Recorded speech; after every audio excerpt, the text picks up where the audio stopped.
Shalom, Om Swastiastu, Namo Buddhaya, salam kebajikan untuk kita semua. Hukum dan hak asasi manusia merupakan hal mendasar yang wajib diketahui oleh semua orang yang hidup di dunia ini. Maka dari itu, pada video kali ini saya akan menjelaskan tentang hukum dan hak asasi manusia.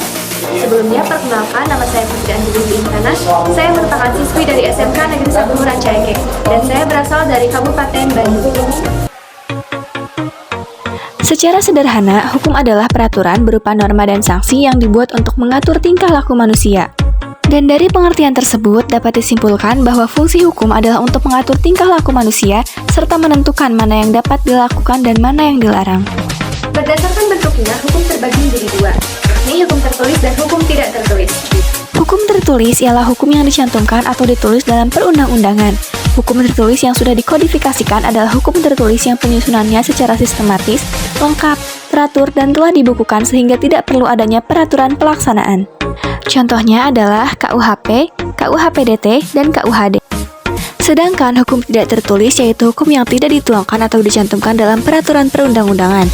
Hukum tidak tertulis merupakan hukum yang hidup atau berjalan dan tumbuh dalam kehidupan masyarakat adat atau dalam praktik ketatanegaraan konversi. Contohnya adalah hukum adat, pengambilan keputusan musyawarah, etika, dan moral. Selanjutnya saya akan menjelaskan tentang hak asasi manusia. Hak asasi manusia adalah hak yang melekat pada manusia sebagai anugerah Tuhan. Hak asasi manusia wajib dilindungi oleh negara, hukum, dan semua orang. Secara umum, HAM bersifat kodrati, yang artinya HAM adalah hak yang telah menjadi kodrat manusia. HAM juga bersifat langgeng, yang artinya HAM adalah hak manusia sejak kandungan hingga meninggal dunia.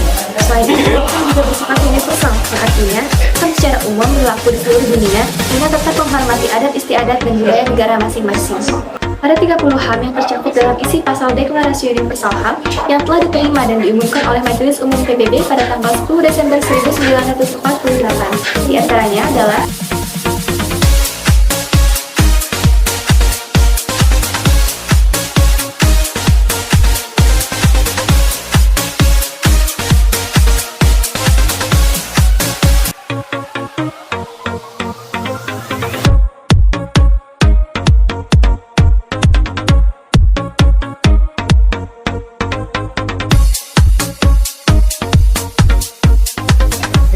di Indonesia sendiri ada 17 kasus pelanggaran peristiwa HAM berat yang terjadi, antara lain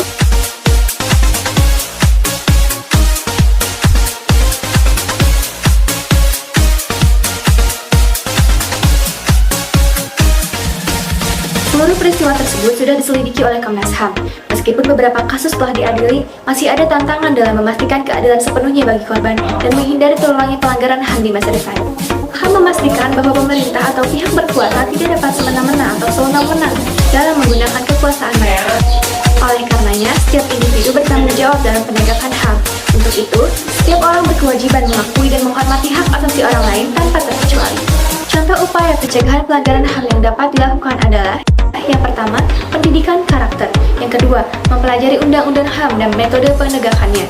Yang ketiga, bersikap baik kepada sesama. Yang keempat, meningkatkan persatuan dan kesatuan. Dan yang kelima, melakukan pengawasan terhadap upaya penegakan HAM. Komitmen terhadap hak asasi manusia tidak dapat dipupuk hanya melalui penyebaran pengetahuan. Tindakan dan pengalaman memainkan peran penting dalam proses pembelajarannya. Sekian yang dapat saya sampaikan tentang hukum dan hak asasi manusia. Saya Putri Anjali Intan mengucapkan terima kasih. Wassalamualaikum warahmatullahi wabarakatuh.